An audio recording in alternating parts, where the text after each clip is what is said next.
যার সাথে আমার এই পুরো কনভারসেশনটা হয়েছে আমি ওকে ইনভাইট করতে চাবো, সো লিস্ট আপনারা সবাই জানতে পারেন যে এক্স্যাক্টলি কি নিয়ে আমার আলাপ হচ্ছিল ওর সাথে।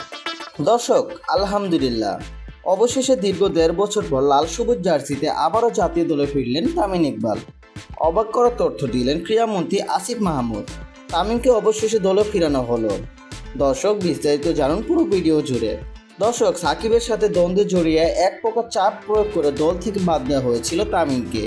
এই বিষয়টা সবাই জানে, যার কারণে তামিম দীর্ঘ ১.৫ বছর ছিলেন জাতীয় দলের বাইরে।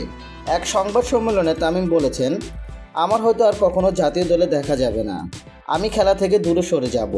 আর এই দিকে নতুন ক্রীড়ামন্ত্রী আসিফ মাহমুদের এক কথা সব রাগ অভিমান ভুলে জাতীয় দলে ফেরার সিদ্ধান্ত নিলেন তামিম ইকবাল, এবং কি তারা একসাথে বৈঠক করে দলে ফেরার বিষয়ে আলোচনা করেছেন। খুবই তাড়াতাড়ি জাতীয় দলের জার্সিতে মাঠে দেখা যাবে তামিম ইকবালকে, বললেন ক্রীড়ামন্ত্রী আসিফ মাহমুদ। দর্শক, দীর্ঘ ১.৫ বছর পর তামিমকে আবারও মাঠে দেখতে পারবেন। এই নিয়ে আপনাদের মন্তব্য অবশ্যই কমেন্ট বক্সে জানাবেন।